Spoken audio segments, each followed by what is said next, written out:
नमस्कार फ्रॉम पिज्जाटोडालचावल को आपको स्वागत। आज मैं आपन सहित शेयर करने जाऊँगी रोही माछ पत्रपोड़ार रेसिपी। ये रेसिपीटा बनवाक बहुत ही सहज और यहाँ बहुत ही बढ़िया लगी था, तो निहाती ये रेसिपी को ट्राई करूँ।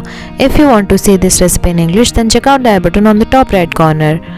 फर्स्ट मोटे ब्लेंडर जार 2 टीस्पून जीरा 3 टीस्पून सोरिष नहीं एवं ताको भल भाव ग्राइंड कर मुझे गोटे पियाजर 1/4 गोटे इंच अदा गोटे कंचा लंका एबे सब को भल भाव ग्राइंड कर टिके पानी देके मु ग्राइंड करी या गोटे बोल को ट्रांसफर करके रखीदबा।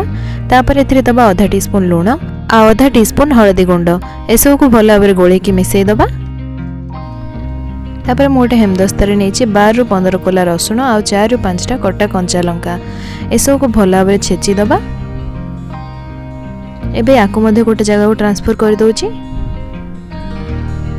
एबे हम गोटे कदली पत्र नबा ताकू टिके गैस फ्लेम रे किछि सेकंड पाए लो फ्लेम रे गरम कर दबा। एटा करिया पर कदली पत्र टिके नरम हो जाए और फोल्ड करिया को सुविधा हुए। एबे कदली पत्र ऊपर गोटे टेबल स्पून सोरिष बटा दे दबा। ता ऊपर गोटे माछ को दे दबा। माछ को मु हळदी और लूण रे मैरिनेट करी रखथिली। ता ऊपर आउ गोटे टेबल स्पून सोरिष बटा दे दबा।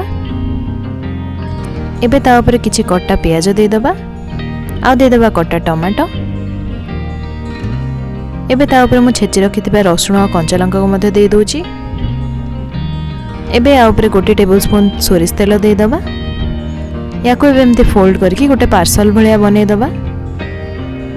तापर या गोटे सूता साहाय्य रे बांधी दबा। या को भल भाव बांधिबे नले यार मसला सब बाहरी पड़िबो।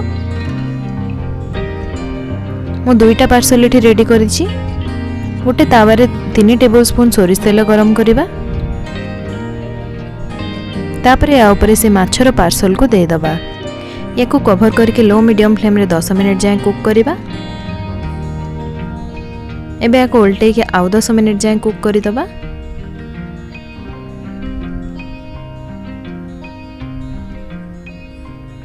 देखंतो हमर माछर पार्सल गुडी को भल भाबरे कुक हे गलानी। एबे हमें बांधिथिबा सूता को काटी के पार्सल को खोलिबा।